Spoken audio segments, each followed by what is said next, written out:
You see it on the internet everywhere, called AVM. Any company that uses its own algorithm to obtain a number of what they think a home's value should be uses an AVM model. These analyze their own data points. They are not necessarily in real estate, nor have they necessarily ever been in real estate. These are programmers. These are developers. The data makes sense to them. The numbers are accurate enough considering the amount of houses that they're going through, but it can never accommodate for all of the changes that happen inside a home once it's owned. So according to Zillow, here's what goes into their AVM. They are using recent comps in a geographic area, but the geographic area they use, listen up, realtors, can be as large as the entire county. We know that if you're buying inside of a community, the houses and the comps you are able to use can only be in that community itself, because the community across the street could have a golf course on it, could be bordering the beach, could have its own private lake, and every home in the property have its own lake view. Zillow does not take any of that into consideration. Home features, bedrooms, bathrooms, and a few of those other things. Yes, Zillow naturally accommodates that because it's in public record. Physical attributes like square footage, acreage, heated versus total square footage. Yes, it looked at all that. But it does not look at, again, let's take the state of Florida. Lanai build out. That's not included in either of those. Patio and exterior entertainment areas. None of that is considered. Outdoor kitchens. We have sunshine 95% of the year in the state of Florida. We have backyard space. We have backyard living areas. I have clients that have seen the inside of their house only to go in and out to bed and to get things out of the fridge. They live in their backyard. Historical data is obviously going to be accredited, tax assessments, anything that we put in the MLS and that the MLS freely distributes to them through a paid IDX service. Listing prices, market trends, and seasonality do go into the Zestimate formula. Any of that public data, of course, and any user submitted data. Now, a couple of years ago, Zillow even went as far as when a new listing came in there, a real estate agent or an owner, if they decided to represent a home by themselves, kudos to you owners that are doing that, but do us a favor as real estate. If you want to take care of the market and you want to make sure to maximize your efforts on your property, at minimum, consult a trained professional. Set a meeting with a real estate agent and make sure that you've got all the information that you need to properly represent your entire community. Don't fast sell your home because you think that's what the market will allow. Make sure that your neighbors, when they sell their houses a year from now, if they get to use your house as a comp, then make it a good one, a good strong comp, and you didn't hurt all of your neighborhood associates. The results with that much data, with that much churning on an algorithm, becomes a much more limited data set, and it has no immediate visibility. And because of that, that skews the Zestimate. So understanding your MLS's relationship with Zillow is critically important. The debate between the accuracy of the Zillow Zestimate it has gone right down to every meme that's on the internet. Zillow said your house was worth what? It's not necessarily a joke. It's close enough to a comic reality, but as much as real estate agents want to claim that the Zestimate is completely inaccurate, it's not all that cut and dry. As we talked about earlier, a basis of inaccuracy, even though wrong is wrong, still means that they did collect a lot of data and enough information for your client to feel like they're an expert when they're talking to you as a real estate agent or in selling the home themselves. So as a real estate agent, I've learned to use Zestimate as a guide to help my clients better understand their home's value.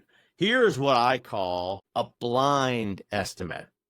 A Zestimate is something that has never walked into your house before. Your house is a number. No different than your American government taking a look at you as a number and not knowing anything about you or your situation or your family or your livelihood or anything like that. You are simply a number that generates a value of income or of debt towards that number. That is exactly what a house is to the Zestimate.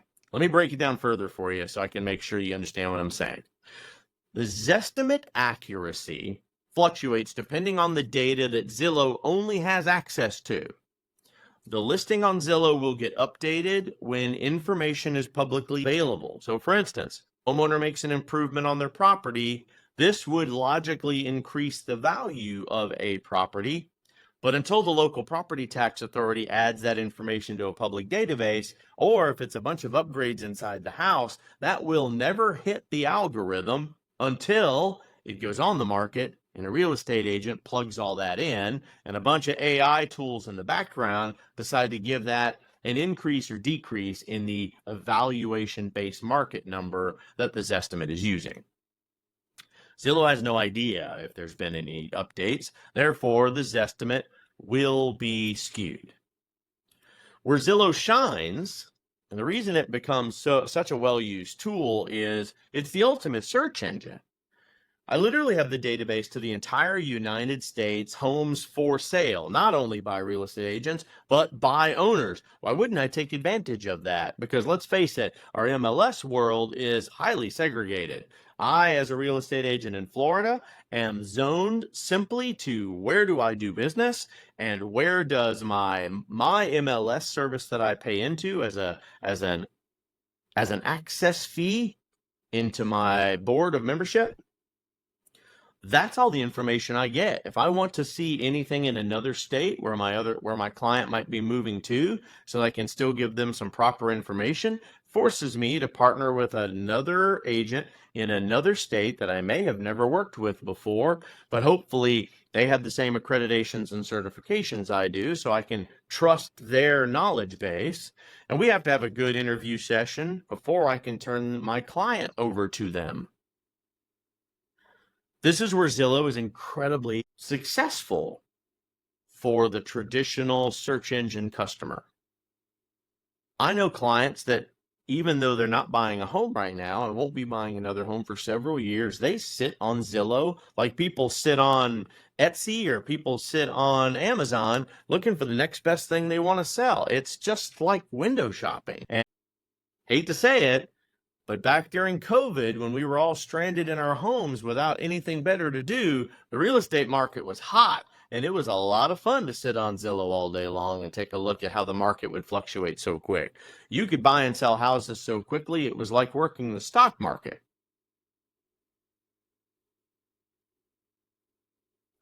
In any case, a Zestimate is great to use as a starting point, and that's where you should focus the conversation with your client. You've got a great head start.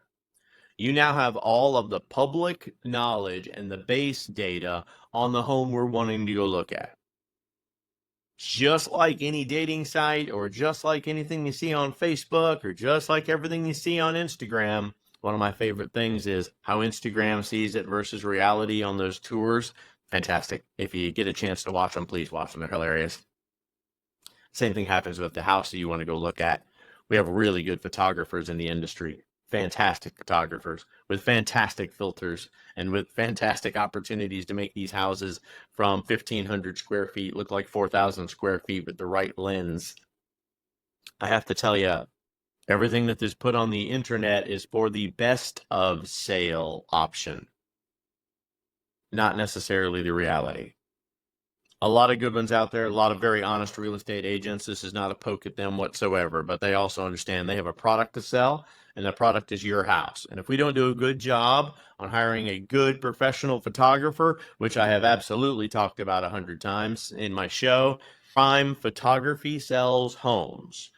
While you're on Zillow and while you're on any other search engine you're interested in, it's my pictures that get you in the door. Once you're in the door, I can probably sell you the house because it's going to have, even with a few things that you're going to want to cross off the list, as long as I was accurate in my representation of the quality of the product, you're not going to have any problem moving forward with a sale with me. Tip: sellers typically already have a perception of what their house is worth.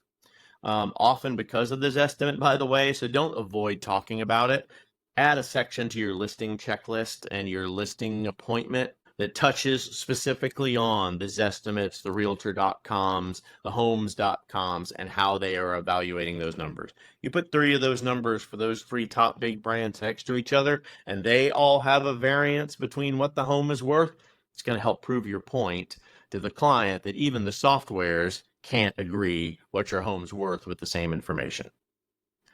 So when we talk about the strategies behind having this conversation with the client, believe it or not, the Zestimate has existed for 20 years now.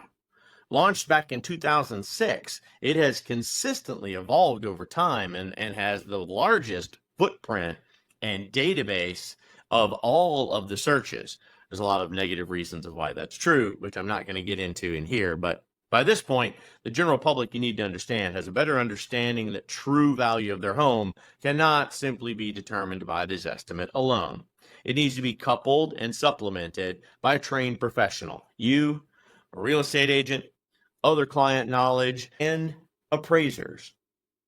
While this may be the case, the is Zillow accurate still becomes a very common conversation as agents that we have to battle occasionally.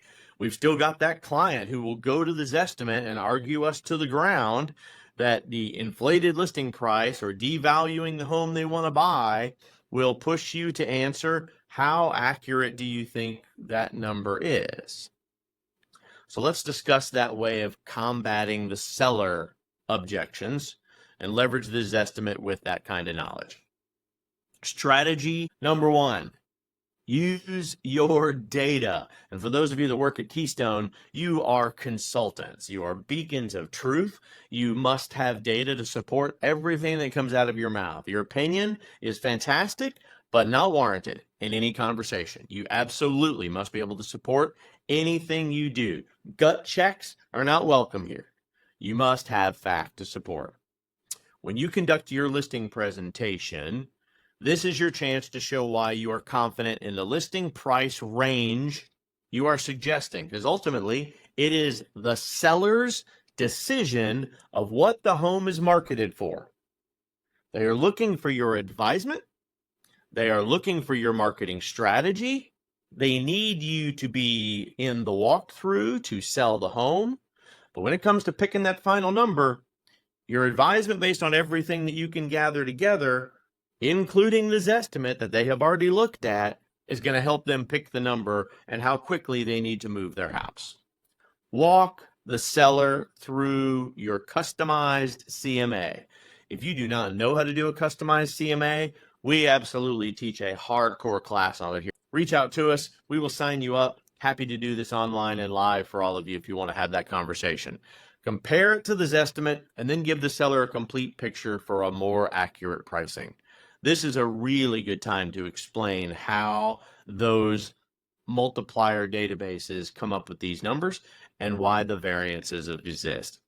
If you are getting a lot of pushback from a seller because their Zestimate is so different from your suggested price, offer to test the market with the Zestimate price as the pocket listing for some period of time. We don't really use the term pocket listing in Florida anymore, but what we do is we keep it off market at the client's written permission, and we advertise it inside of our company only, so that we can talk to buyers that we already have on the hook looking at homes. So that way we get kind of an internal survey of, do you think this home is being priced appropriately? Tell me why not.